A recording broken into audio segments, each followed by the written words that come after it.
زي ما ممكن تكون عارف احنا عملنا تحدي فيه بنحاول نلتزم بشويه عادات، نصحى بدري، نذاكر على الأقل ساعتين، نعمل رياضه زي الجيم مثلا، نقرا كتاب، نسجل يوميات، نصلي ونقرا ورد يومي من القران. على الرغم من بساطه العادات دي والمفروض انها اصلا تكون روتين الحياه الطبيعي، الا انها مش كده. وعشان كده عملنا التحدي ده، والنهارده وبعد نص المده، بعد ما عدى تقريبا 15 يوم من بدايه التحدي، خلينا اشارك معاكم يوم من ايامي في الروتين ده بكل العادات اللي بنعملها اللي اتغير في حياتي بعد لما التزمت بالروتين، وهل فعلا في حاجه بقت احسن وحققت اي انجاز او اتعلمت حاجه جديده لغايه دلوقتي، ولا كل حاجه لسه زي ما هي والعادات دي اصلا ملهاش لازمه والحياه الطبيعيه من غيرها بيطلع منها فايده اكبر. فده ابديت سريع اللي حصل معايا لغايه دلوقتي وبعد 15 يوم من الالتزام بالعادات دي.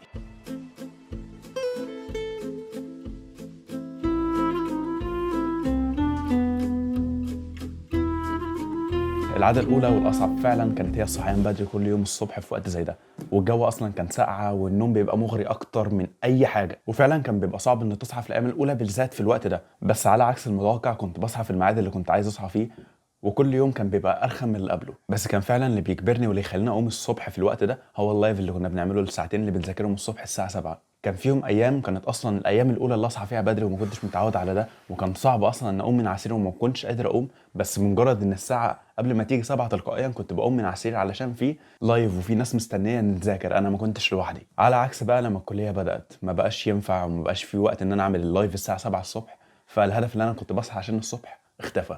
وبقى ان انا اصحى الصبح اصلا ده حاجه صعبه وتقيله عليا جدا، بالذات في اليومين اللي بعد ما الكليه بدات. في اليومين دول بعد ما اللايف بقى بالليل الساعه 7 بالليل بدل 7 الصبح، انا فاكر ان انا نمت نومه وكاني كنت مطبق 4 ايام ورا بعض من غير لحظه نوم. انا صحيت الساعه 9 حاسس ان مفيش نومه في حياتي كلها نمتها بالراحه اللي انا نمتها في الايام دي.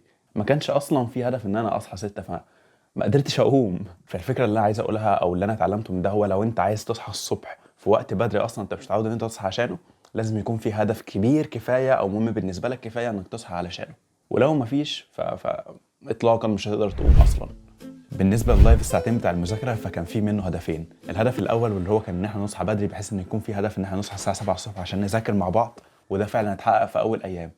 على عكس لما كان بقى بالليل، كان اصلا المذاكره بتاعت الصبح دي الواحد كان دماغه فاضيه، وكنت حاسس ان انا بطلع مستفيد جدا جدا اكتر ما كنا بنذاكر بالليل، وكنت ببقى فايق وفي نفس الوقت بحقق العاده الاولى اللي هو انا كنت بصحى بدري. والهدف التاني منها كان ان ما يعديش ولا يوم من غير ما نذاكر حتى لو حاجه صغيره ونعرف حاجه صغيره جديده عن المره اللي عايزين نتعلمها او المذاكره بتاعت الكليه او حتى ثانوي. وفعلا ده اتحقق في الايام اللي فاتت لغايه دلوقتي، مفيش يوم بيعدي من غير ما يكون في جزء منه بالشكل ده حتى لو بالليل. وبصراحه فانا بالنسبه لي كان الساعتين دول اكبر بكتير، انا مستفيد فيهم اكتر ما انا كنت متوقع. ليه بقى؟ عشان في حاجات كانت بصراحه تقيله على قلبي قوي ان انا اذاكرها اصلا، زي محاضره مثلا انا ما فهمتش منها حاجه وكان الدكتور بيتكلم عن تفاضل وتكامل وانا اصلا علمي علوم، او مسائل غبيه غبيه جدا مش عارف اللي حاططها ده بيفكر منين، غبية ما بتتحلش.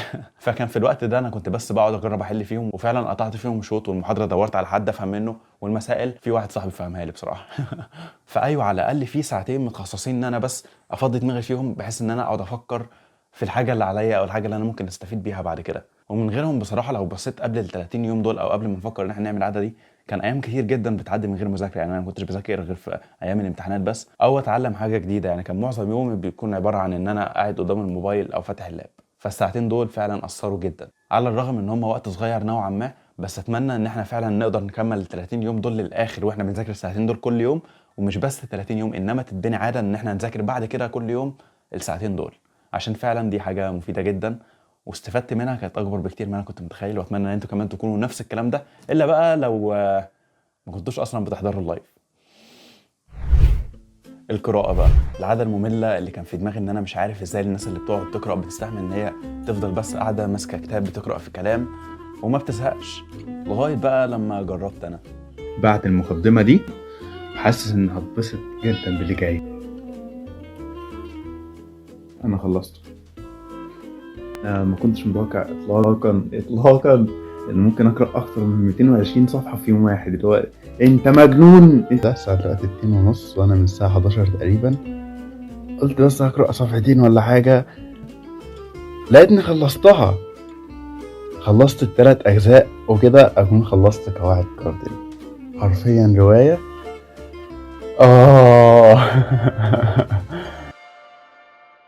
في الفيديو الاساسي اصلا انا كنت قلت ان احنا نقرا كتاب واحد على مدار الشهر كله بحيث ان احنا في اخر يوم في الشهر نكون مخلصين الكتاب ده.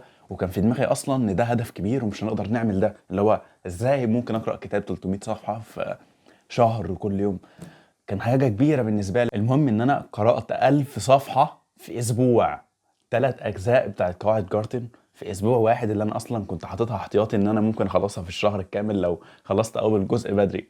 وساعتها اتحول الاعتقاد اللي في دماغي للناس اللي بتقعد قدام كتاب تفضل تقرأ ده من إن هو حاجة مملة لأن هو أصلا حاجة مش عارف أوصفها. حتى لو كانت الرواية ممتعة جدا اللي هو لدرجة ان انا افضل قاعد قدامها ساعة وكده، بس ما كنتش متخيل ان انا ممكن اقرأ 1000 ورقة. كنت مستغرب جدا ازاي ممكن كلام يكون مكتوب على ورق بكلام عادي انت بس شايفه بعينك يخليك تتأثر باللي انت بتقرأه ده، سواء زعلان او متوتر بحاجة بتحصل معاهم هناك، بتزعل على اللي هم بيحصل لهم، بتفرح لو في حاجة كويسة حصلت.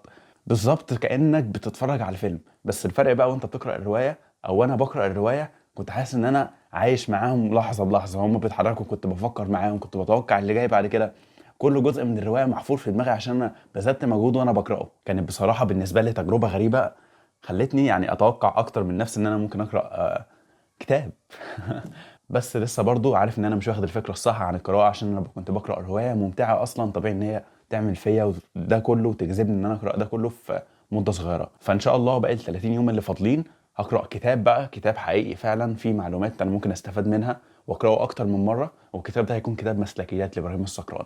وساعتها بقى هعرف اذا كانت القراءة بالنسبة لي مملة ولا انا فعلا هقدر ان انا اكمل على القراءة او اقرأ بعد كده او اسمع اوديو بوك. ساعتها بقى هنعرف ايه اللي ممكن اعمله بالنسبه للقراءه. عايز اعرف برضه لو دي كانت اول تجربه ليكم في التحدي ده ان انتوا تقراوا، كانت ايه خلفيتكم مثلا من التجربه الجديده دي؟ اكتب في الكومنتس تحت.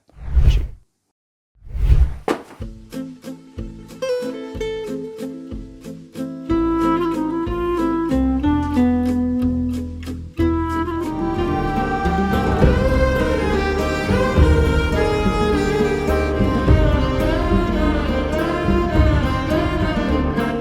اول يوم ليا في الجيم كان مع بدايه اولى ثانوي، ولغايه تقريبا اخر شهر في ثانويه عامه كان مفيش اسبوع كامل كده قطعته من الجيم ورا بعض. كان حاجه مقدسه بالنسبه لي ان انا اجي الجيم ده كل يوم.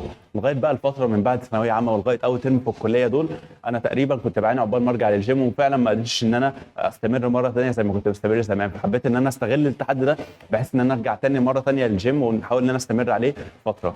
وكمان من ناحيه ثانيه انتوا كمان تجربوا حاجه جديده لو انتوا فعلا ما بتروحوش الجيم وتجربوا التاثير بتاعه حرفيا فعليا كده.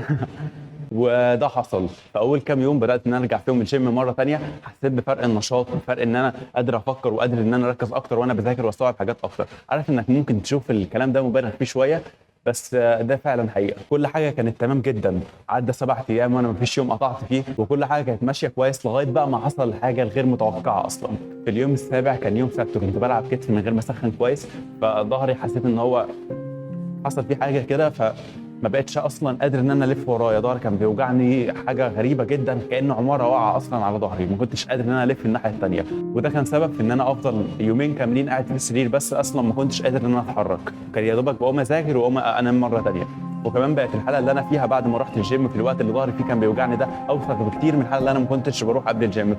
فلوهله يعني حسيت ان انا الاحسن ان انا ما اروحش الجيم مره ثانيه. بس بعدها الحمد لله يوم بعد يوم ظهري بدأ يتحسن وبدأت ارجع ان انا اعمل كل حاجه زي ما كنت بعملها الاول. والنهارده وبعد 8 ايام من غير اي جيم اطلاقا، اول يوم ليا في الجيم النهارده، اول تمرين هلعبها. فاللي عايز اقوله ان لغايه دلوقتي الجيم فعلا اثر في طريقه تفكيري واثر في طريقه استيعابي والنشاط بتاعي على مدار اليوم اصلا. وباذن الله لاخر الشهر ده نحاول بقى نكمل، وباذن الله يعني حتى بعده نفضل في الجيم. قول لي برضو انت عملت ايه لغايه دلوقتي في الجيم وفي الرياضه اللي انت بتعملها اللي احنا اتفقنا عليها اصلا. ماشي. بالنسبه للصلاه ففي اول كام يوم حرفيا ما سبتش ولا فرض، حتى كمان كنت بصليهم في ميعادهم واوقات كنت بصلي في الجامع. وبالنسبه اللي هي اول كام يوم انا ما كنتش متعود على ده، فدي كانت حاجه كويسه بالنسبه لي. بس انا ما كنتش هعرف اعمل ده لوحدي اصلا. امي لما قلت لها ان انا هصلي طبعا ما سابتنيش في حالي، وكان كل ما صلاه اذن انا ما كنت مثلا مش عارف، انا متعود ان انا ما اسمعش الاذان بيأذن او ما اخدش بالي ان هو بيأذن، بس هي كانت بتناديلي تقول لي سيف الاذان اذن، سيف انزل صلي.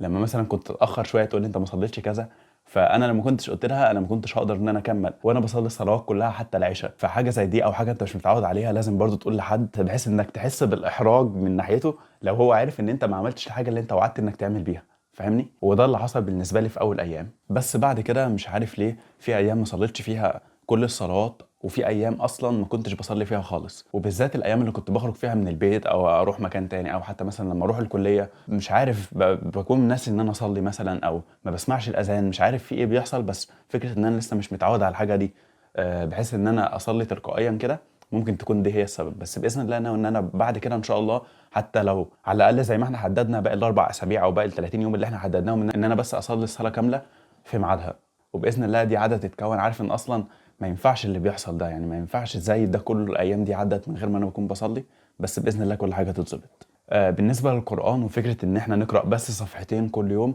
دي فرقت معايا اكبر بكتير ما انا كنت متوقع. عشان وانا صغير كنت اصلا بحفظ قران، بس لما وصلت لسن معين بطلت ان انا احفظ قران وبطلت ان انا اقرا من مصحف تاني. بس لما بدات ان انا اقرا الصفحتين دول، حسيت ان انا بدات افتكر اللي انا كنت حافظه قبل كده. فقراءه الصفحتين دول مش بس افادني ان انا كنت بقرا ورد يومي من القران، لا انا كنت بقرا وكنت بفتكر اللي انا كنت ناسيه، فكنت بحفظه مره تانية.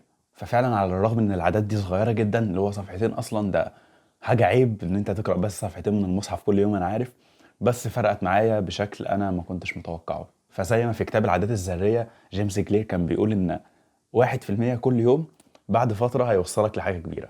فعايزين بس نمشي بالمبدأ ده.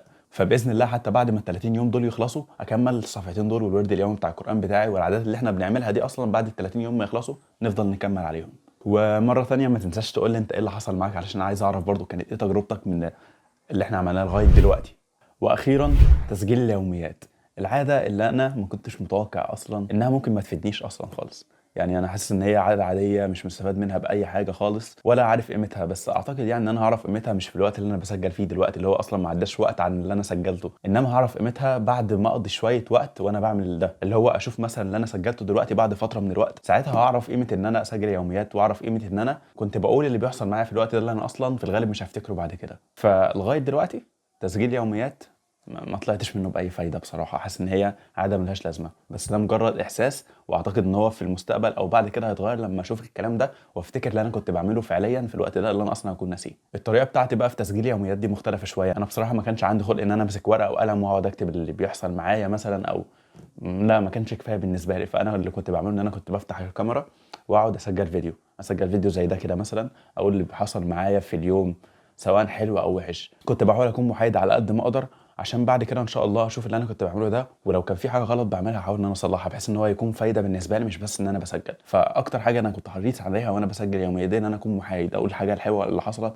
او الحاجه الوحشه اللي انا عملتها. ومن ناحيه تانية كنت حاسس ان انا بنام مستريح ومفيش حاجه بتشغل تفكيري لما كنت بسجل اليوميات بتاعتي، حاسس ان دماغي فاضيه ومفيش اصلا حاجه افكر فيها او اوفر ثينك فيها بعد ما انا اتكلمت عنها بشكل واضح كده، كاني بكلم حد قدامي وانا بكلم الكاميرا.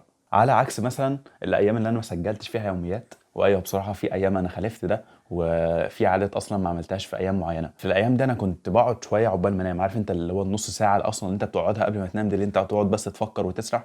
في الايام دي انا كنت بعاني قبل ما انام، فنوعا ما حاسس ان انا بقيت مستفيد سيكا قد كده. فادينا مكملين لغايه اما ال 30 يوم يخلصوا، ونشوف بعدها اذا كانت فعلا اليوميات عاده كويسه وهستمر عليها بعد كده ولا لا. واخيرا عايز اقول ان كل اللي عدى لغايه دلوقتي ما هي الا نص المده. حاسس ان نوعا ما اليوم بقى فيه هدف وفي حاجه بعملها، وبنام وانا راضي عن نفسي، بحاول ما اقصرش في حق المذاكره، حق نفسي وحق ربنا، وبنحاول نرجع مره تانية للجذور الاساسيه والحاجات اللي المفروض نكون بنعملها يوميا من غير مجهود اصلا لو عايزين نوصل لحاجه. والنهارده وبعد 15 يوم بقى واضح جدا ان فعلا ماشيين على الطريق الصح، واللي احنا بنعمله ده مش عبث وبنضيع بيه وقتنا، انما كنا بنضيع وقتنا فعلا في كل الايام قبل ما نقرر ان نعمل التحدي ده. واضح من الفوائد اللي بدأت تظهر من التركيز لما نصحى بدري، والحاجات اللي بننجزها أكتر في اليوم، المذاكرة اللي كل يوم بتحسسك إنك بتتحسن ومستواك ومعرفتك بتزيد، الصلاة وإنك تحسن علاقتك مع ربنا وبتوسع نظرتك للدنيا عن طريق قراءة القرآن. كل الفوائد اللي ما كناش نعرف عنها حاجة بسبب روتين الحياة اللي مفيش منه أي فايدة من غير العادات دي، وكأنك عايش يوم واحد من ساعة ما اتولدت عمال يتكرر، مفيش حاجة تذكر بتحققها في اليوم. وزي ما أخي وصديقي عبد الله علاوي قال لي في مرة، لو كنت ماشي في طريق وماشي في اتجاه معين وبعدين انحرفت عن مسار تكة، شيء بسيط كذا بس، يعني كنت ماشي كذا فسويت زي كذا، تمام؟ الآن في هذه اللحظة وفي الطريق البسيط ما راح يفرق شيء في حياتك، لكن على الوصول الأخير وعلى بعد المسافة قدام راح تلاقي لا أنت كنت ماشي كذا لكنك صرت في مكان آخر تماما. نفس الشيء اللي يصير في العادات البسيطة اليومية، أنت غالبا ما تلاقي أثرها اليوم، ما تشوف أثرها على تحسين نفسيتك وتحسين صحتك، غالبا مو مرة تفرق يعني، بس على المدى البعيد لا، هي قاعد تبني شيء مرة كبير. انت في المستقبل ما هو الا يومك وعاداتك اللي بتعملها دلوقتي. اتمنى يكون اللي بنعمله دلوقتي يساعد ان نعيش حياه احسن بعد كده، احسن من يكون حياتنا كلها افتراضيه على الموبايل مفيش فيها اي حاجه حقيقيه. واخيرا مبسوط ان كنت جزء معكم بالتجربه دي، ومبسوط ان كنا مع بعض بكل الرسائل اللي اتبعتت والناس اللي ملتزمه معايا بده لغايه دلوقتي في ال 15 يوم دول، وباذن الله نطلع من التحدي ده احسن بكتير مما كنا قبله.